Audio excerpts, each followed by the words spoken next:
Saudara anggota Komisi 1 DPR, TB Hasanuddin mendesak Polri untuk mengungkap penyebab kematian diplomat muda Kementerian Luar Negeri Arya Daru Pangayunan. Hal tersebut ia sampaikan saat ditemui di Kompleks Parlemen Senayan, Jakarta pada Selasa siang. TB menyebut kematian diplomat yang biasa dipanggil Daru tersebut menyisakan banyak pertanyaan dan dinilai cukup janggal. Pihak kepolisian pun diminta untuk bisa membongkar perkara ini sejelas-jelasnya. Hingga kini polisi telah memeriksa setidaknya 5 saksi termasuk istri korban dan penjaga kos korban di kawasan Menteng, Jakarta. Sejumlah rekaman CCTV pun menjadi barang bukti, di antaranya menunjukkan aktivitas korban di malam sebelum korban ditemukan tewas.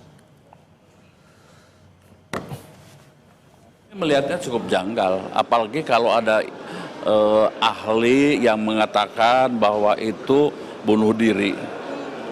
Ya, bunuh diri sepertinya susah karena sebelum meninggal almarhum itu pernah belanja perlengkapan untuk persiapan menjabat di tempat lain. Apa mungkin logikanya kemudian menjadi persiapan untuk bunuh diri? Dan itu menjadi tanda tanya besar yang harus dipecahkan. Mendorong pihak manapun untuk segera membongkar. Tunjukkan kemampuan para penyidik kepolisian. Ya. Untuk mengulas lebih dalam tentang kasus kematian diplomat muda Arya Daru Pangayunan, kami akan berbincang dengan anggota Komisioner Kompolnas Yusuf Warshim. Selamat malam Pak Yusuf. Selamat malam Mas Rahmat Ibrahim. Baik, Pak Yusuf, ini bukti-bukti secara digital nih, CCTV, HP korban juga ada. Tapi kita sangat minim sekali perkembangan penyelidikan dari kepolisian. Bagaimana Kompolnas melihatnya? Apakah ini termasuk lambat atau seperti apa? Baik, terima kasih. Dalam pantauan Kompolnas sampai saat ini bahkan mungkin penyidik tidak menonton. Mereka sedang bekerja. Mereka sungguh-sungguh melakukan penyelidikan.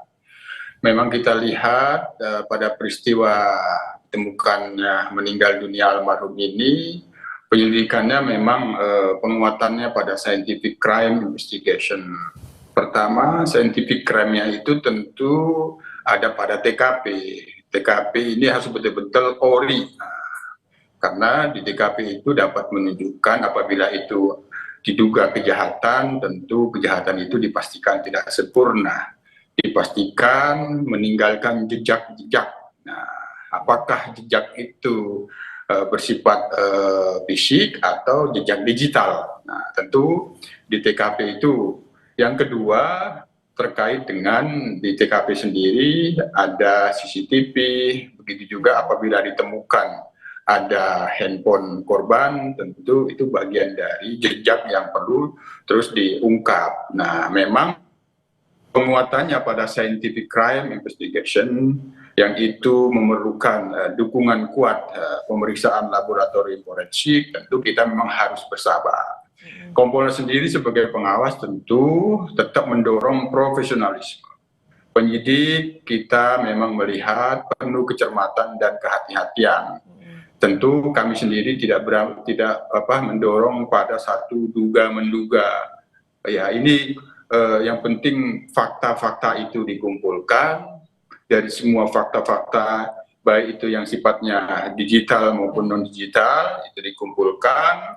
Dari situ nanti dirangkai apa sebenarnya peristiwanya. Tapi biasanya tentu, kan dijelaskan pada publik Pak Yusuf ketika ada temuan CCTV, apalagi dengan kasus high profile seperti ini kan polisi biasanya suka rajin menyampaikan ini temuannya bagaimana, hasil pemeriksaan dengan istri korban sementara seperti apa, jejak digital di HP juga ada juga di situ Pak Yusuf biasanya.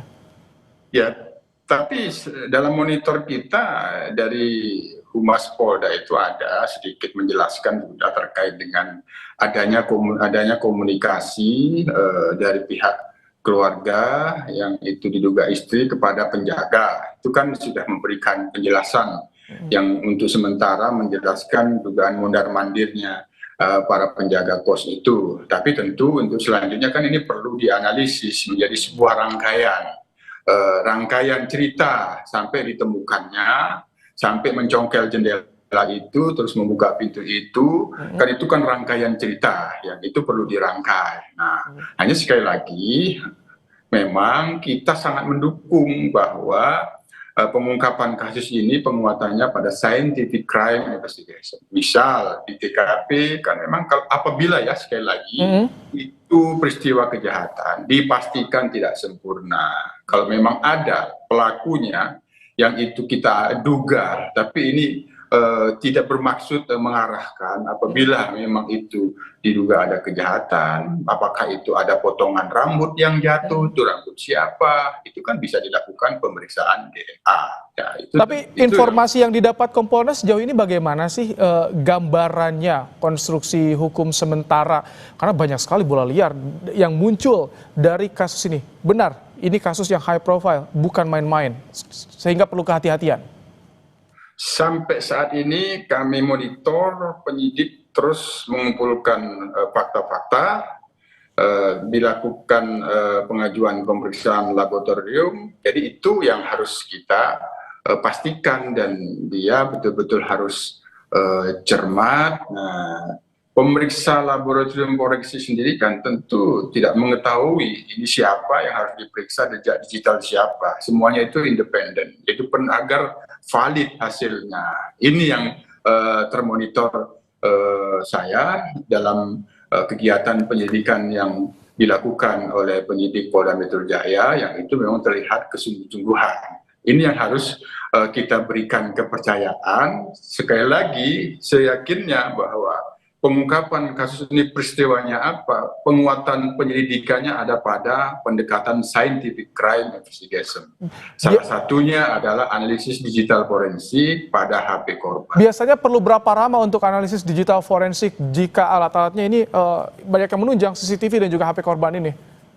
Kalau nanti diharapkan ada fakta yang perlu, ya, ada fakta yang perlu diharapkan berdasarkan digital handphone korban, ya apabila handphone korban itu dalam kondisi terkunci, pada waktu itu mati, terus kemudian ada kunci, ada passwordnya, ada PIN-nya, dan itu apabila berasal dari produk Amerika, maka tentu harus bekerja sama dengan pihak produsennya. Itu misalnya ya, tapi sejauh ini kita tunggu, kita tidak ingin mendahului menduga-duga wasangka-wasangka apa yang dihasilkan oleh penyidik. Apabila ada satu fakta digital yang diharapkan melalui handphone korban, dan apabila diduga handphone korban itu diproduksi, katakanlah misal dari Amerika yang sangat terkenal itu, saya tidak mau menyebutkan namanya, itu kan apabila dikunci dan ada passwordnya atau PIN. Tapi kalau polisi instrumennya bisa kali Pak Yusuf ya, kalau polisi kan bisa Interpol juga atau bagaimana untuk memudahkan tentunya untuk proses seperti ini kan sudah sering dialami. Ya itu saya katakan tadi membutuhkan kerjasama, kan itu membutuhkan waktu juga.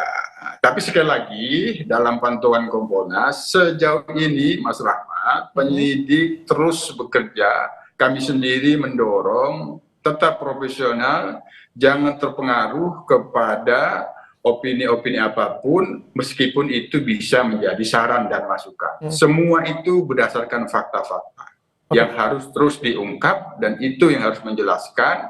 Apabila pemeriksaan laboratorium forensik, maka itu kita tunggu. Nah, yang kedua terakhir soal nanti otopsi, ini kan apakah diperlukan ekshumasi, ya itu tentu kami Kompolnas tetap mendukung apabila itu memang diperlukan, dilakukan ekshumasi untuk memberikan lebih terang penyebab kematian, tentu itu dilakukan. Apabila memang itu tidak, yang sekarang ini sudah didapatkan hasil otopsinya, apa yang ada di dalam jenazah korban, apakah ada tanda-tanda kekerasan atau tidak, saya kira itu juga sudah bisa menjelaskan. Tapi tentu ini yang punya otoritas tentu kedokteran forensik yang bisa menjelaskan itu. Kalau misalkan direncanakan 11 hari rampung ya penyelidikan, bagaimana ada tidaknya perbuatan pidana, artinya di pekan ini bukti kuat, bukti kunci, saksi kunci juga artinya sudah dikantongi oleh penyidik. Iya, ya semua pihak-pihak yang bisa berhubungan dengan fakta peristiwanya, kami yakin dan kami pantau itu dilakukan permintaan klarifikasi. Tapi sekali lagi tentu kita tetap harus menjauhkan dari segala asumsi-asumsi. Karena fakta itu yang nanti akan menjelaskan. Ada yang berkatakan bahwa ini diduga bunuh diri, ya tergantung bagaimana faktanya. Tapi sejauh ini, karena ini dari sisi korban sendiri ditemukan berada di dalam kamar, kan sederhananya siapa orang terakhir, ya, apakah ada selain korban yang masuk di dalam kamar kos tersebut? Kan itu satu pertanyaan yang sederhana, yang itu pasti dipastikan itu berusaha diungkap faktanya oleh penyidik. Itu Mas Ibrahim. Kalau misalkan dengan adanya CCTV di kos-kosan yang tergolong mewah ini, tentu sebetulnya harusnya bisa dengan mudah melihat ya, kalau misalkan tidak dipotong-potong nih Pak Yusuf.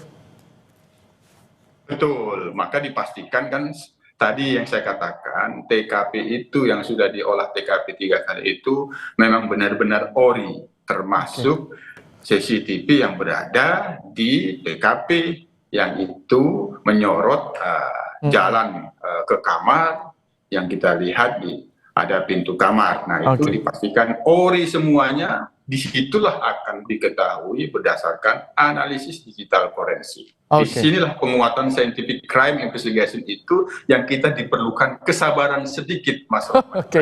Baik. Terima kasih Pak Yusuf Warshim, Komisioner Kompolnas telah menyampaikan bagaimana kondisi penanganan terkini di program Kompas Malam. Terima kasih Pak Yusuf. Terima kasih, salam sehat.